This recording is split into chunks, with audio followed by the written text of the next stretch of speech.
nakaraan po, we studied that God, Jesus, our God, is greater.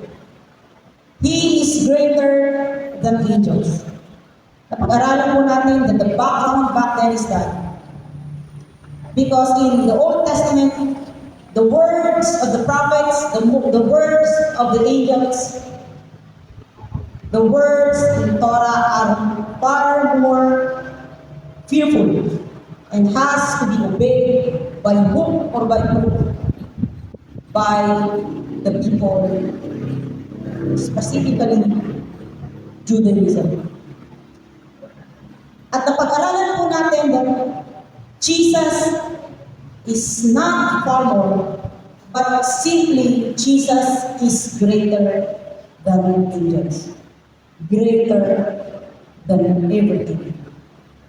Now we will study that Jesus is greater again, but He is not just only greater than angels, but He is greater than man, than humanity.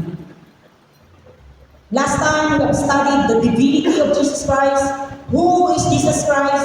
We learned that Jesus Christ is the heir of God, the heir of everything that God has created.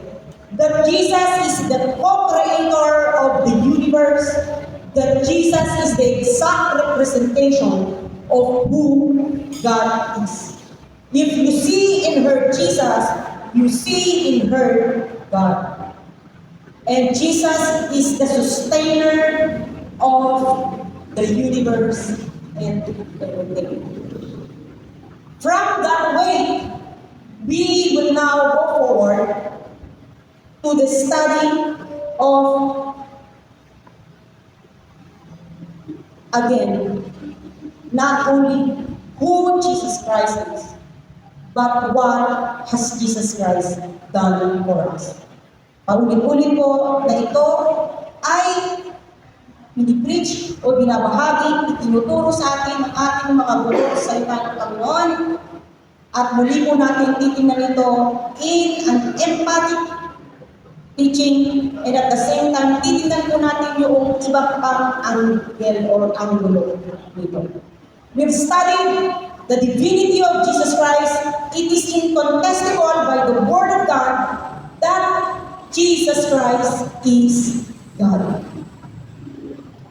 And then now, we will study the human side or the humanity of Jesus Christ.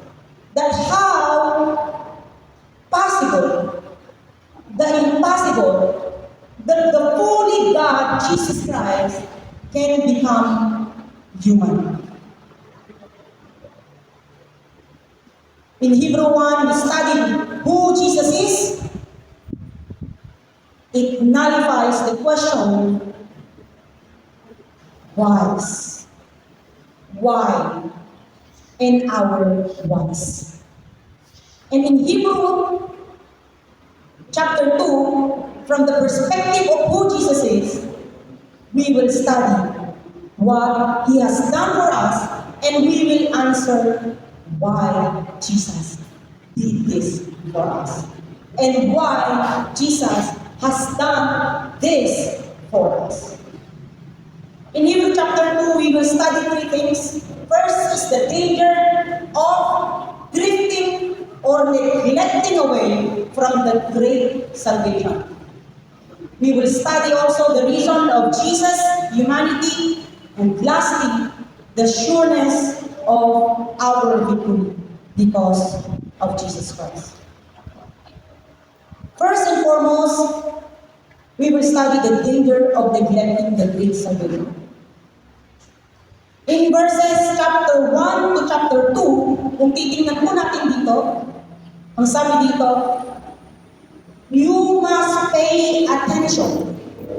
But sabi dito, most careful attention to what you have heard. Because the audience of Hebrews are not only those who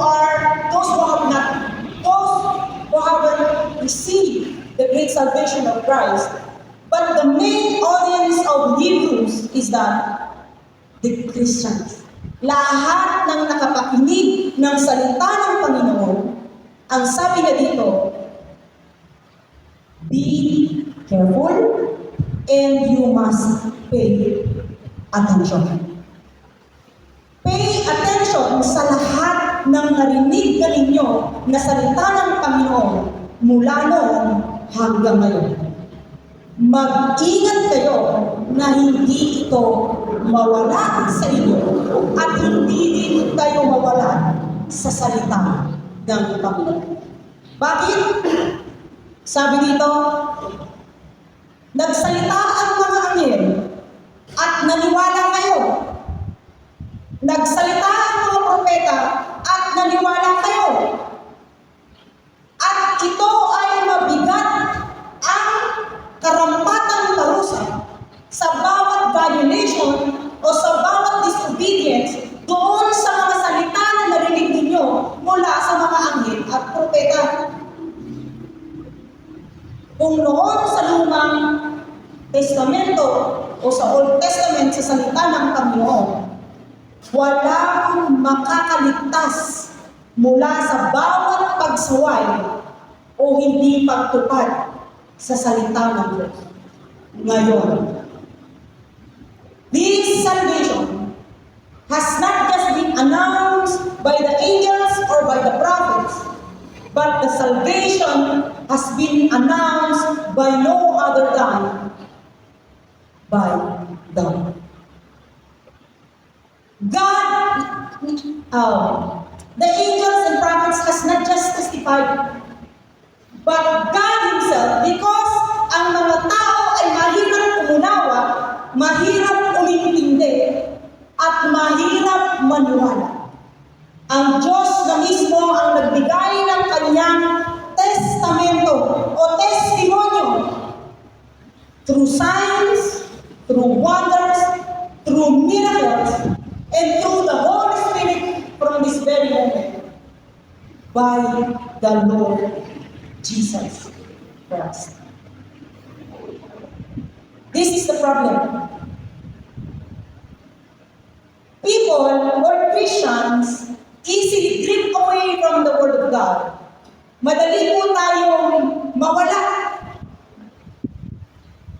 sa salita ng Panginoon o madali tayong maanod sa mundong ito.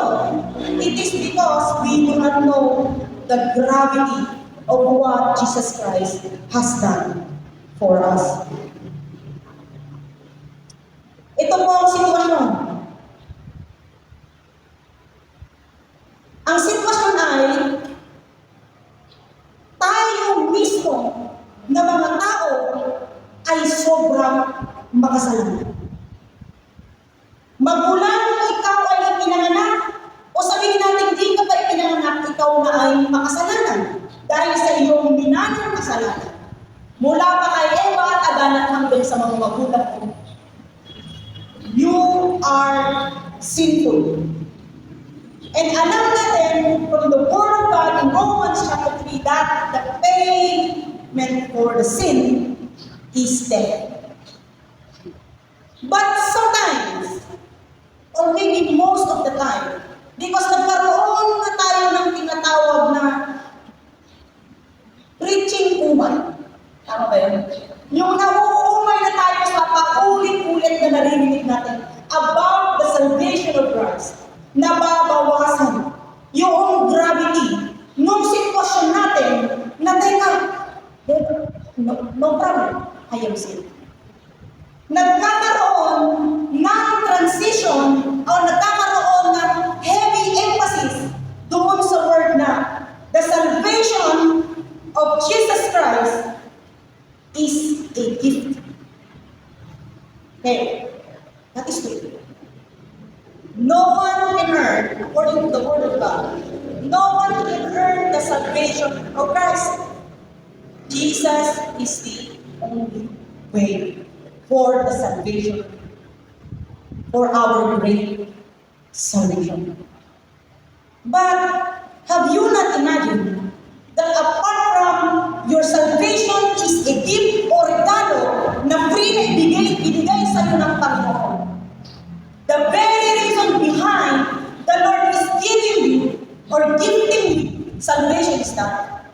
you need to be rescued.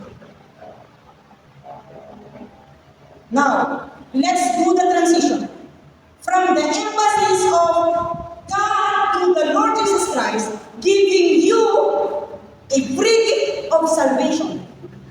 Let us, shall we emphasize, that God giving you or rescuing you through this great salvation of Jesus Christ. Maraming tao na mas ini-enjoy yung ibinibigay sa kanila na kaligtasan ng Panginoon kesa nakikita na kailangan pala sila isalba o i-rescue ng Panginoon. Magkaibang epekto. Do you understand? Are we on the same thought alignment? Does the giving and rescuing seems like the same, but it is totally different? Grabe yun. Hindi ka lang binibigyan ng Panginoon ng kaligtasan mo na pupunta ka sa langit. Nire-rescue ka ng Diyos.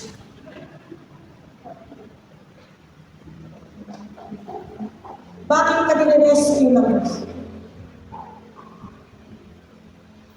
Nabanggit natin that the only payment for sin is death.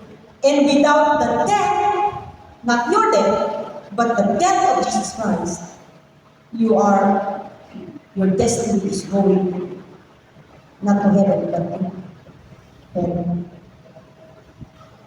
Ang isang example niya is that meron ng sunog.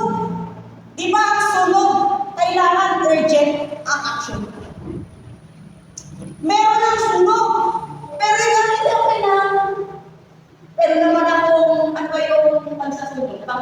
Meron naman akong fire extinguisher. Di ba?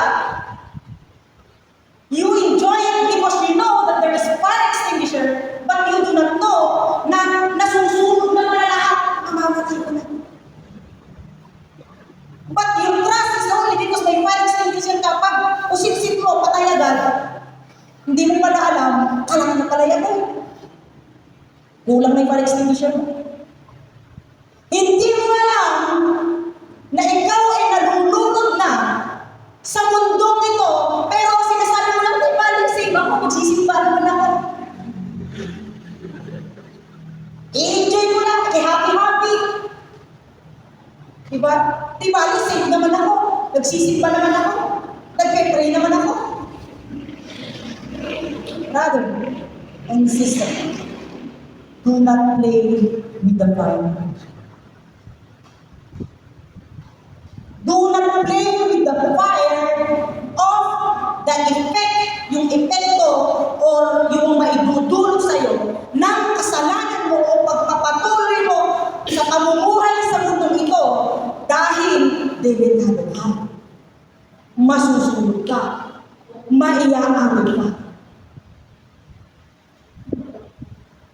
Jesus gives the great salvation.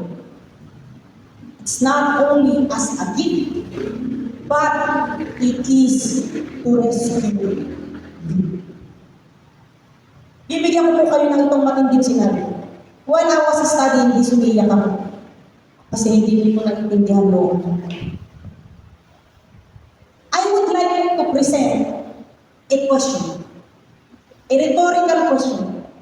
And then after this preaching, you might talk to me or let's see if you want. Jesus Christ came to earth. Jesus Christ is God. But Jesus Christ came to earth as full human. Now, bakit? Ako yung pupunta na po tayo sa mga. Why Jesus needs to become human? We all know na naman from the normal teaching na kung hindi pa parito sa mundong ito ganito, ang Panginoong Hesus, hindi ako maliligtas. Tama? But more than that,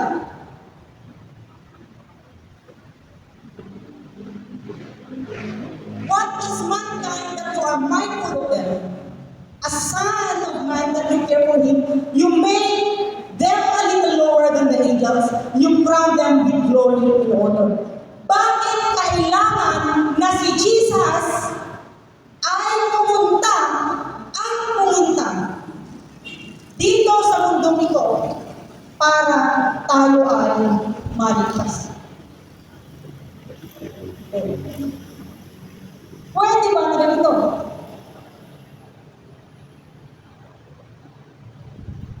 Then, kanina kung hindi kayo convincing. But I tried for this.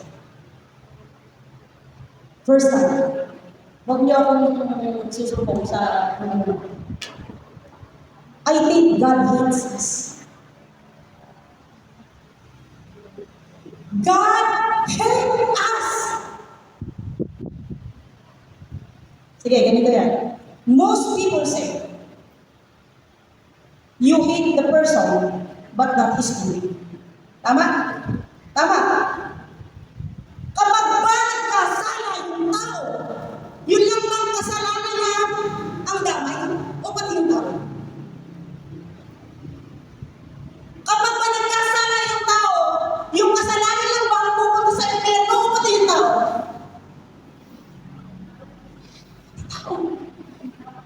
I believe that God hates us. Why? Because we are sinful. We are very sinful na bago ka pa ipanganak at nung ikaw na ay may isip, may kasalanan ka na noon, nagkakasala ka pa, God hates us. You cannot separate the sin from the sinner. Because the doer of the sin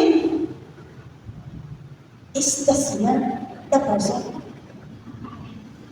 Huwag mong iisipin na okay, papatawarin ka naman kahit na ikaw ay patuloy na magkasala. Kahit patuloy magkasala ang mga tao, okay lang papatawarin ng Diyos. Bakit? God created us. He owns us. Ang may-ari sa atin. Okay lang. Papatawarin tayo. But, I'm so sorry. This is a sign that God hates you and me because you are sinful. That is the bad news. Now, paano maaampat yung galit ng Diyos sa iyo at sa atin? Paano mai-stop yung galit na yun na sobra-sobra ng Diyos? Dahil ibinigay na niya lahat sa tao, pero anong sinukli ng tao? Sorry for the term. Kawalang laan, kabalisubasan, kawalang, ano ba yung, walang utang na loob. Yan ang isinukli ng tao sa Diyos na naglikha, na nagbigay ng buhay sa Kanya, na ang buhay na yun ay mahalaga. Pero napaka-ingrata at ingrato ng mga tao dahil mas pinili pa rin nila at mas pinipili pa rin nila magkasala. God hates us. Para lang, alam na natin, maampat. Yung galit na yun ng Diyos sa'yo at sa akin, only Jesus Christ. Kailangan niyang maging tao. Sa tao galing ang Diyos dahil sa kasalanan ginagawa ng tao. At dahil sa tao na yan, kailangan din ng Diyos na ang Diyos din mismo kailangan maging tao para every time that God sees that Jesus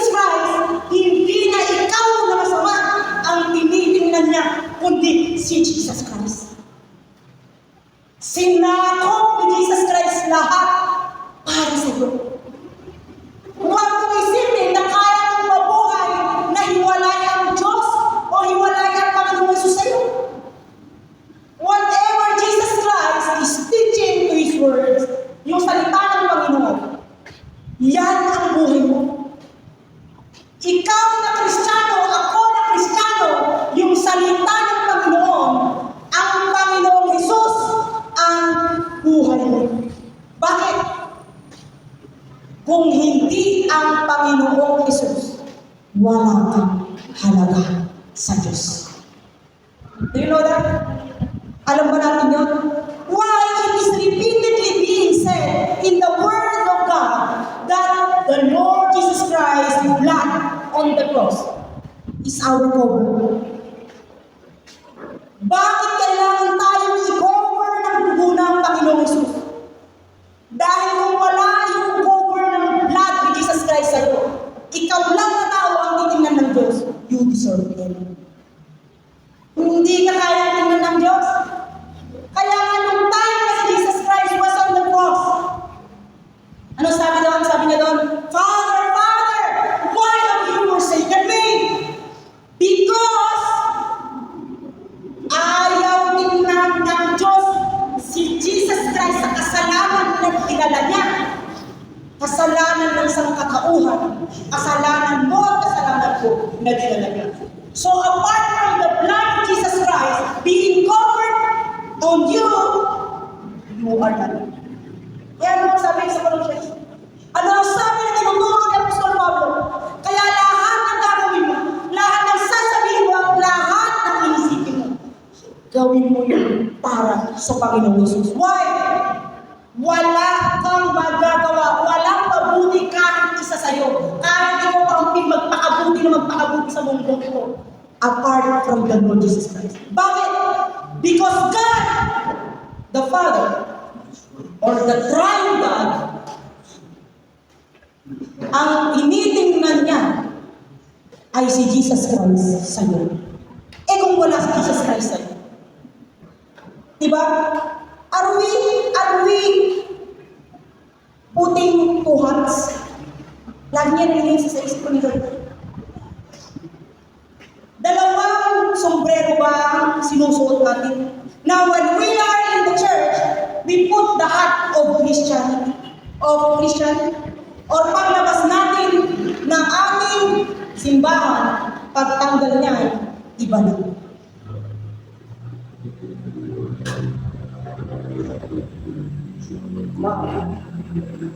Ako lang ba nagkaroon ng panibagong kaisipan doon o darating ng alam? That is for me strong definition of Jesus Christ salvation. He is humanity, but kailangan niyang maging kami. Magmula nung nakipag-isa ka sa Panginoong Jesus, tinanggap mo siya bilang iyong tagapagligtas. Hindi na ikaw na makasalanan ang tinitingnan ng Diyos, kundi si Jesus Christ na tinanggap mo sa buhay mo. That's why hindi ka na pwedeng mamuhay ng hiwalay sa Kanya. Dapat anuman ang gawin mo sa buhay mo, lagi mong iisipin na ako at si Yesu Kristo ay iisa. Ano ang sabi niya dito? Here am I, Lord. Here am I, God. I am presenting my brothers and sisters. Hindi na ako, hindi na ako nahihiya na sabihin sila ay kapamilya ko, kadugo ko, dahil iisa na kami. Grabe yun. Ang Diyos na banal at ang nagpapabanal ay naging isa na. O pinapaging banal ay isa na. Hindi na sinabi dito na si Jesus ay mas mataas kaysa sa atin. Pantay. Kapantay na natin. Became our brother and sister. Jesus Christ is amazing. Alam mo yung pakiramdam ng isang magulang na kahit na ang sama-sama na ng anak niya, natutuwa siya. Ito ba ay patawarin ko o hindi? Ito ba ay tatanggapin ko o hindi?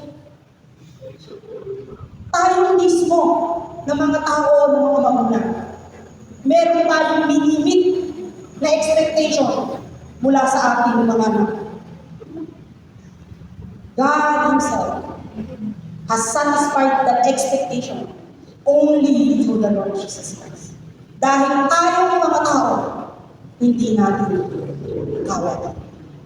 So, ano ba ibig sabihin nun? Jesus Christ died. When Jesus Christ died, He resurrected. The only way Jesus Christ is to resurrect is first, He has to die.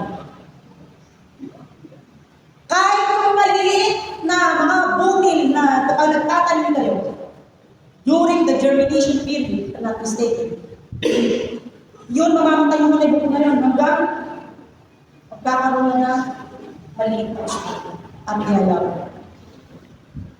Only by death,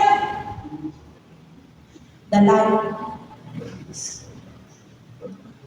Sa tanging pagkamatay ng Panginoon Hesus, hindi lang siya ang nabuhay o mabubuhay muli, kundi lahat dito na nakipag-isa, nagtitiwala, at namumuhay kasama siya. Tayo ba? Saan mga parating ng buhay natin na kailangan natin mamatay?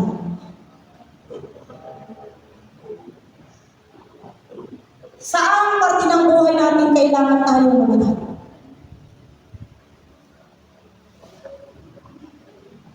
Sa masamang ugali? Sa masamang bisyo? Sa masamang gawain? Sa masamang pananaw sa buhay at masamang pananaw sa ibang tao? Ano ang mga ugali natin o ano ang mga behaviors natin na kailangan natin patayin para tayo ay mabuhay? The only way to life, to your life, to my life, is to die from our sin, to die from this world. Pag sinabing Kristiyano ka, iba ka. Hindi pwede na hindi nakikita ng kapwa mo, ng kapitbahay mo, o ng ibang tao na iba ka.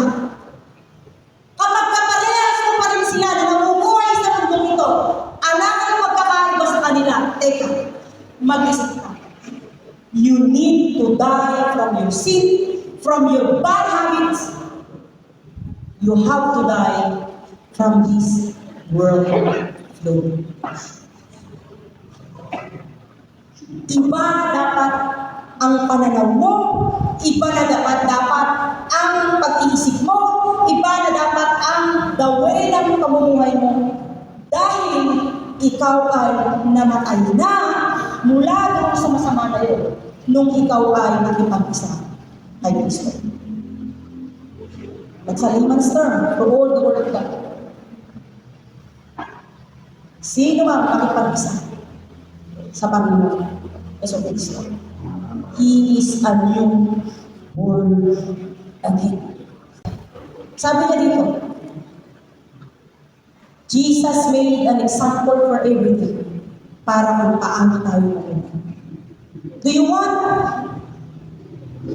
to learn how to live as human? Paano ba maging tao at magpakatao bilang isang Kristiyano? Iba lang tayo.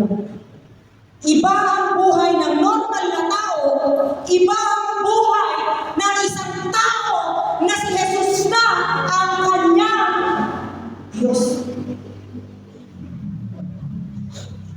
Iba na ang buhay ng isang tao na nakipag-isa sa Panginoong Jesus. Kasi di ka pwedeng mabuhay nang wala si Jesus. Impyerno, diretsyo mo. Pero kung talaga ba nakipag-isa ka sa Panginoong Jesus, ipakita mo sa buhay.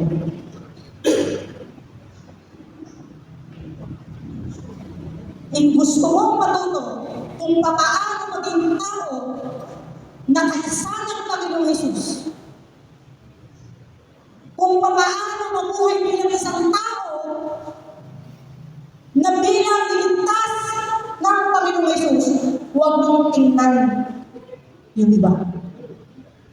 Tingnan mo si Jesus Christ. Tingnan mo ang Panginoong Jesucristo, paano siya naging tao noon. Yes, you cannot be perfect like Jesus. Why? Because He is God and He is fully human. But mind you, noong naging tao si Jesus Christ, hindi siya just at that time. Tandaan nyo hindi niya ginamit ang kanyang pagka-Diyos. Dahil kung hindi ko gagamitin niya, hindi siya pwedeng mamatay. He's fully human and tempted in every way, but He didn't leap away. And He didn't give in. He didn't give up. Kung gusto mo malaman kung paano maging tao, because Jesus Christ displayed and exemplified, modeled out, ipinakita ng Panginoong Jesus paano maging tao ayon sa pagkalikha niya originally. Tingnan mo si Jesus. Tingnan mo si Jesus Christ. Tingnan mo kung paano siya nabuhay at sundin mo ang mga sinasabi. And that is how to be human. Grabe. Jesus is God. But He became human. Which is a little lower than angels. Sabi niya doon. Mas mababa ng kaunti sa mga anghel. When Jesus became little lower than the angels, He became human, a true human. A good human, a sacrificial human, a loving human, so that He can rescue us. But tayo, minsan ba tayo ay bumababa sa ating pagiging tao? Kasi hindi tayo anghel, hindi rin tayo Diyos. Nung bumaba ng konti sa pagka-Diyos, si Jesus, which is little lower than angel, yun yung description niya, He became true human. Naging tama, totoong tao siya. Grabe yun. Pero tayo na tao, pag bumaba ka ng konti sa pagiging tao mo, ano tawag sa'yo? Diba? Nagalit ka. Sumamalong mo, ano nang pagsasalita? Alam niyo ba yung ginawa ni?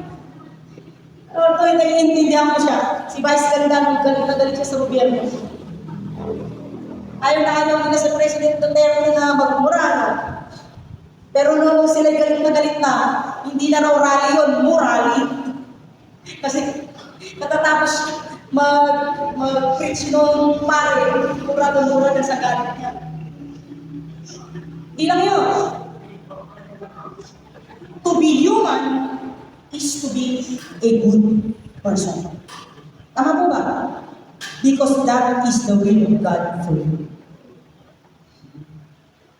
Pero kung ikaw ay pamatay, ikaw ay mangangabig, ikaw ay mangangalinya, kung ikaw ay manggagahasa, are you human? Are you human? Or we become a little lower than human? Ano kaya yung a little lower than human? Sa salita ng ibang tao, sa layman's term ng ibang tao, hayop. Animal. Dahil hindi gawain ng isang tao ang pumatay, ang manggahasa, o manloko ng ibang tao. Hindi yung tao. Ang tawag doon ay sorry for the term, animal. You're an animal. Bakit? Ang animal, kung tutusin ng animal, although may mga Aso po sana natitrain. But inherently, sa mga tayo, walang direksyon na. Kung ano na lang, yun na lang yun. Tama? Kaya kung ang kanilang guide, ang mag-guide sa kanila, yun ang masusunod. But to be human, you have to be guided by the Lord Jesus Christ. By the Lord. Nakakalimutan natin minsan sa galing natin, nagiging dumi na tayo tao. Nagiging a little lower na tao na tayo. And hindi ka maano laging murakan. Salita ka na ng mga hindi magaganda, lumalabas sa bibig ko at hindi. Iba ang standard. Next na preaching ko, standard ng mga pastor pag-uusapan natin. Matinding standard ng mga ministers and pastors, pero mind. Kala nyo ba, ganun lang kataas ang standard na nagsiset sa mga pastor? Na ang mga ordinaryong Kristiyano ay exempt. I will tell you straight that the standard and expectation of God to you and from me by the Lord is higher. Bakit higher? Hindi ka na dapat nabubuhay ng ayon sa mundo nito. Iba ka na. Hindi mo kailangan magpakabanal-banal na sinasabi, to be holy is to be set apart, to be sanctified. Besides those words, hinaiintindihan ng mga tao. Simple lang yun. Pag ikaw ay Kristiyano na at tinanggamunan ng Panginoong Hesus, iba ka na. Because the only way to life is to die from your old habits and from your sin. And that is to become human in the image of God.